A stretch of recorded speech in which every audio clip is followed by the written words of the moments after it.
then my late husband. Uh, Frank had a motto: if you want to be happy, think what you can do for somebody else. If you want to be really miserable, think what's owed to you.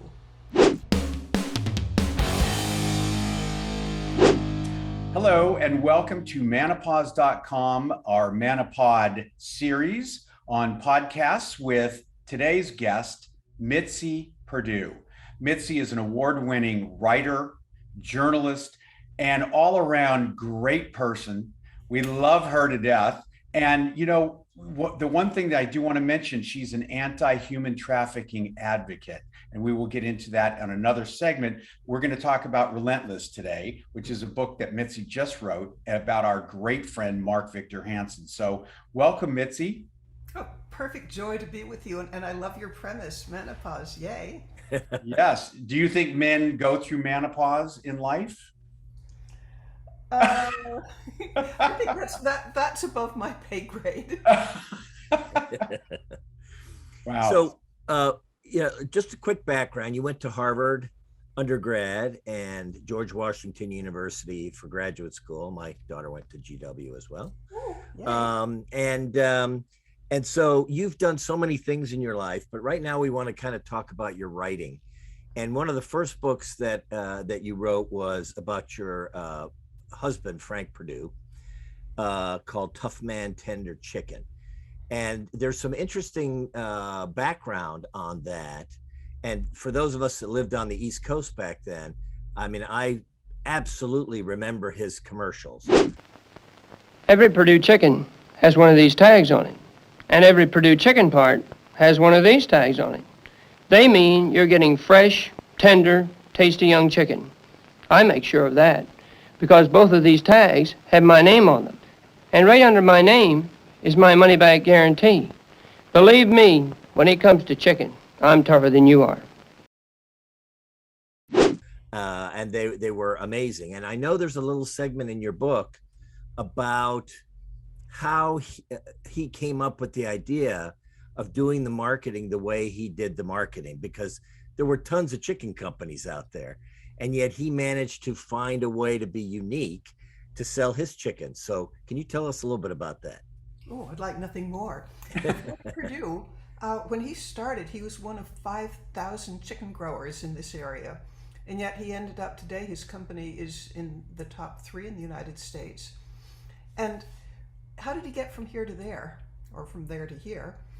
The way he did it is he realized that he wanted to differentiate himself from the others by having a superior product.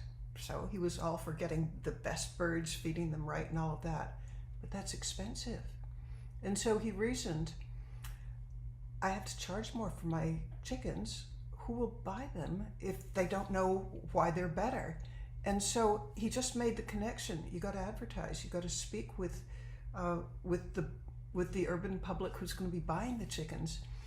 And so he did something that it was groundbreaking, what I'm about to describe. He decided to advertise a commodity. And by the way, nobody had done that before. The received wisdom is that if you advertise a commodity like chicken, you're going to benefit everybody else. Maybe the whole world will buy more chicken, but how are you going to get them to buy Perdue chicken? And this is a problem, right? Right. Yeah, for sure. Right. Okay, so he did something that no chicken farmer had ever done before. He spent, I think it was like 8 weeks in New York, full-time, total immersion, learning about advertising. And what finally made advertising a commodity work is, after interviewing something like 60 different copywriters, one of them came up with a thought that you might think was insulting, but Frank loved it. The copywriter, Ed McCabe, said, "You look like a chicken, you squawk like a chicken, and you relate to your product. So if you're advertising chicken, people will think of you." And so, when he first started, it looked as if it was crazy. I mean, his first ad, he unveiled it in front of hundreds of PR experts in New York, spending a fortune doing it. And I've talked with people who were there, and they all said it was a catastrophe. It was like a funeral. They liked Frank, but they thought that he had just slipped a gear, that he had spent all this money for no purpose. And then they were all shocked because in a matter of weeks, people were talking about it takes a tough man to make a tender chicken. Wow, There you that's go. a great story. Yeah, and that it is advertising and marketing that lifted him from the 5,000 competitors to what became number 3. Wow, that's great. Now, your background, you grew up in I don't want to say wealth, but Well, I'll say it, lack of luxury. life of luxury. Okay, your father was the co-founder and president of Sheraton Hotels.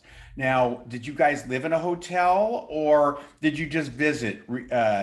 How did that work? How did growing up with that kind of royalty help? How about filthy, stinking rich?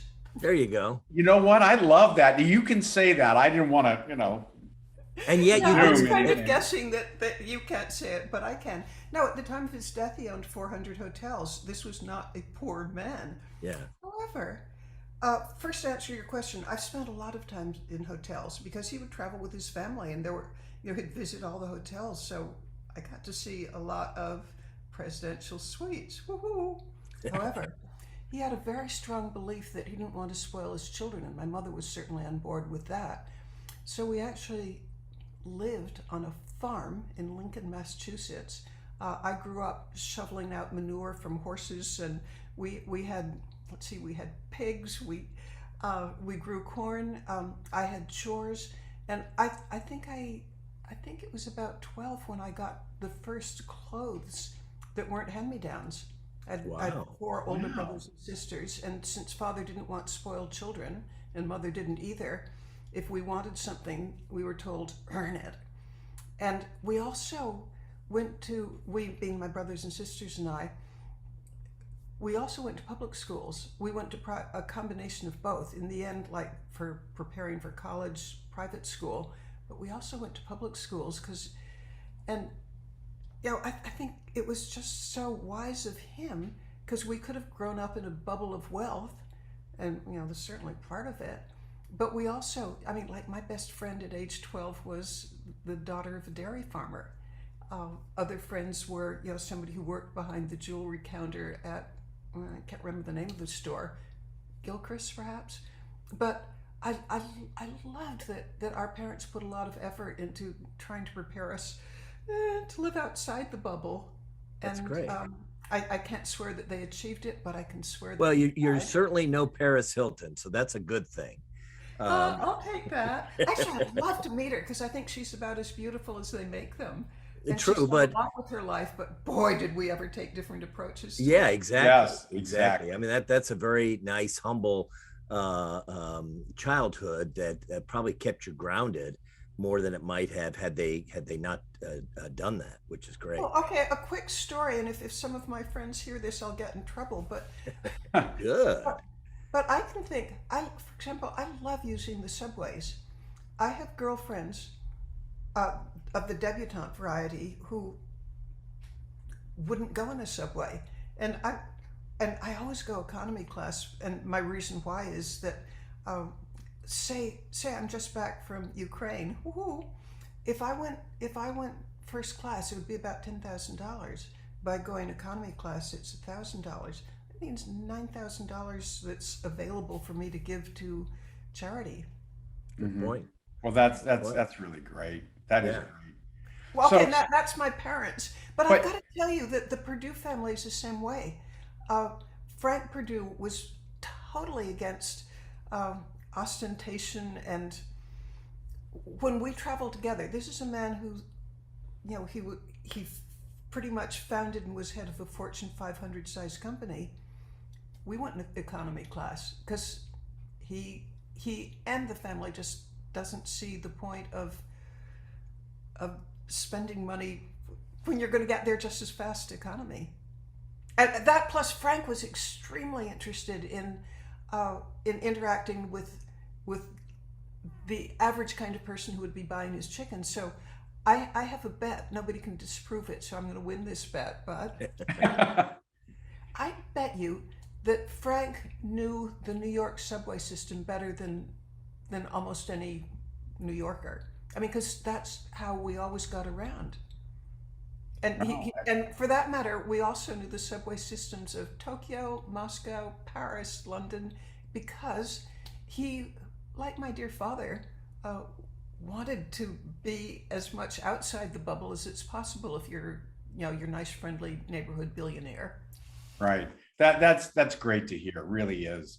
Let's talk about your rice growing.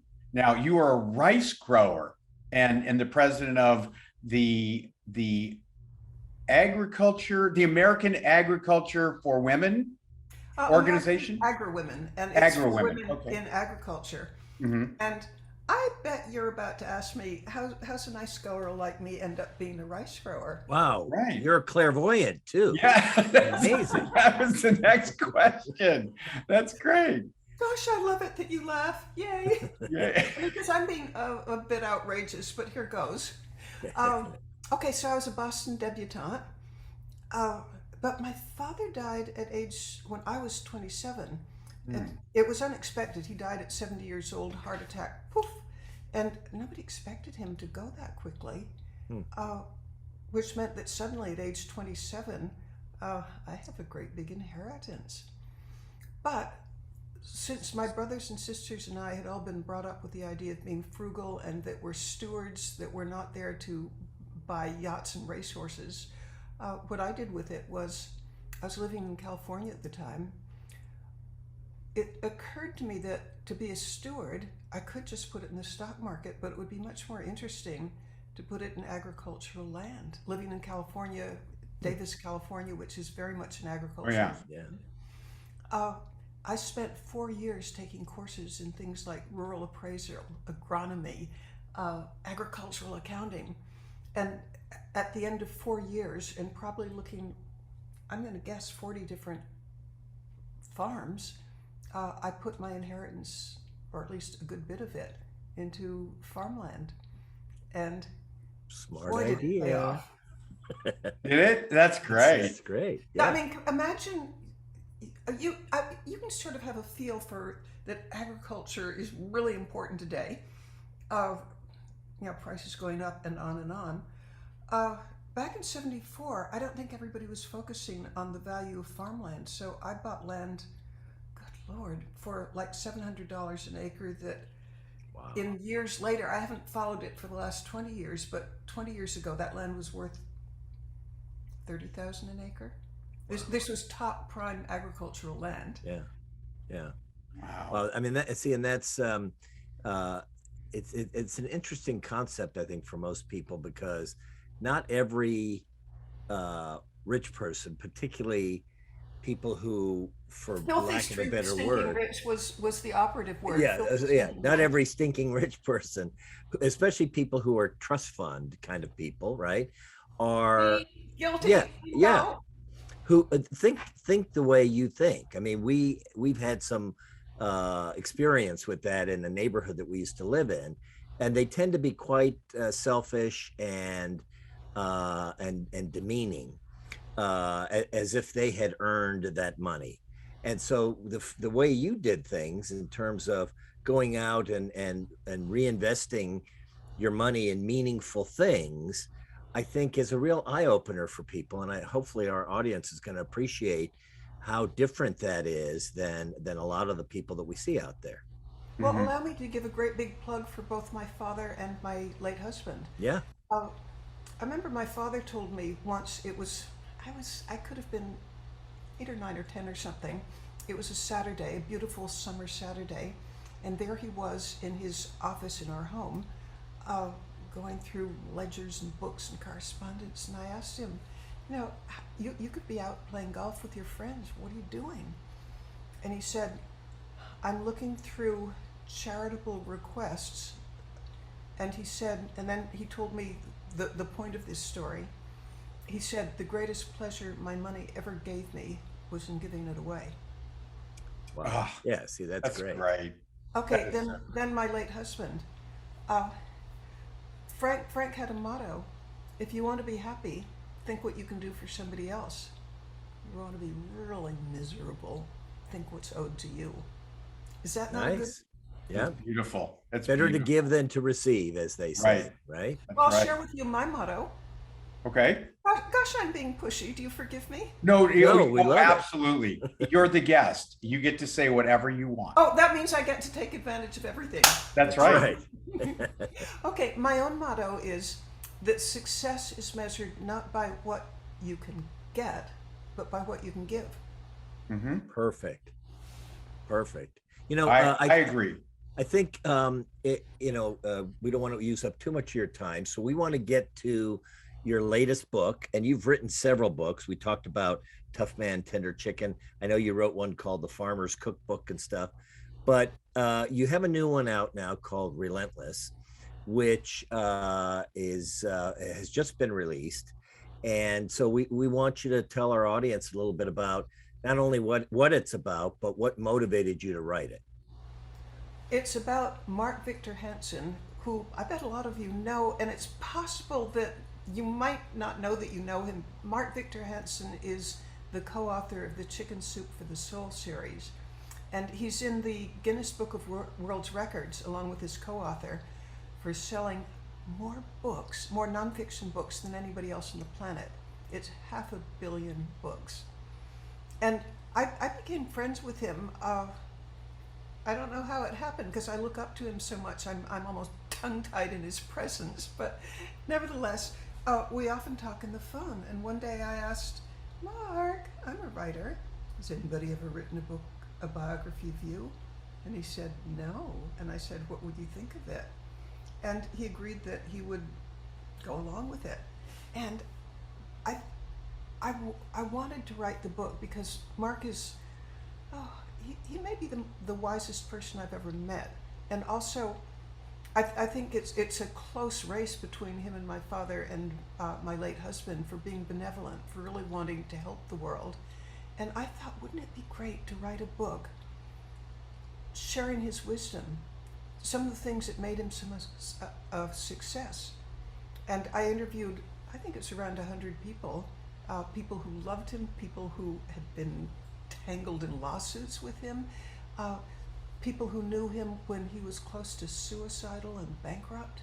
So I think it's, my opinion of my own work, this is really presumptuous, but I think that anybody who reads that book is going to be energized, uplifted, and maybe inspired to go a little bit further in their life because he had the downs and the ups.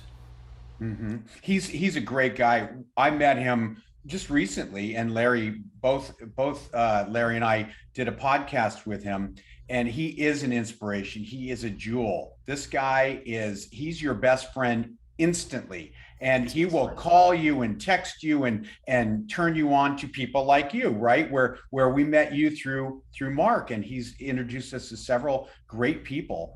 And so, he's that kind of guy that instantly is your friend, and you feel it, right? And and he really cares about you, and he wants what's best for you. Right. Yeah, some of the people who've read the book, like one guy who's a business guru, Summers White, he said it's the best business book I've ever read. But I've also had other people say it's the most inspirational book they've ever read.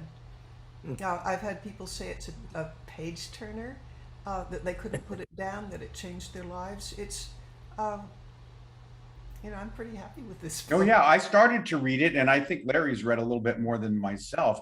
It's very, very good, and you can't put it down.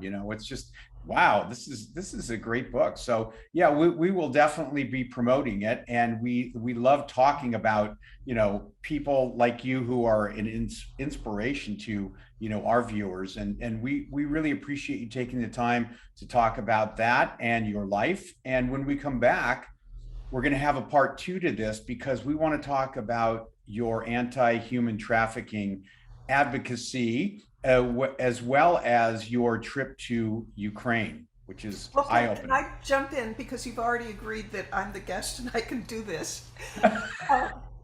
I have a segue for you for the future program that we're going to do.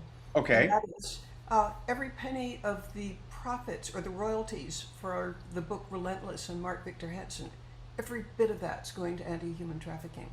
Wow, that's Wow. awesome. That's awesome. Well, that's great. So thank you promote for starting us off here in this first segment.